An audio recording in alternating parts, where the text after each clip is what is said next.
ሰው እንዴት ሰውን ለመቦጨቅ ብቻ ብሎ ስልኩን አንስቶ ሄሎ ይላል?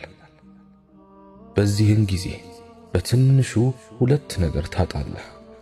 አንድም ሳንቲምህን በብላሽ ትበላለህ፣ ሁለትም መልካም ስራህን ላማኸው ሰው አሳልፈህ ትሰጣለህ።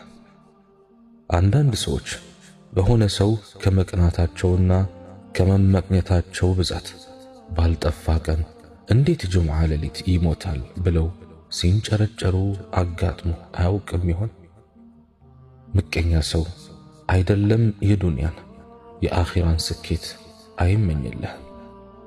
መቃብር ወርደህም አይፋታህም። ወሚን ሸሪ ሐሲድን ኢዛ ሐሰድ። የቱን ያህል ቢታከሙ ከማይድኑ በሽታዎች መካከል አንዱ ሒስድ ወይም ምቀኝነት ነው። አላህ ይጠብቀን።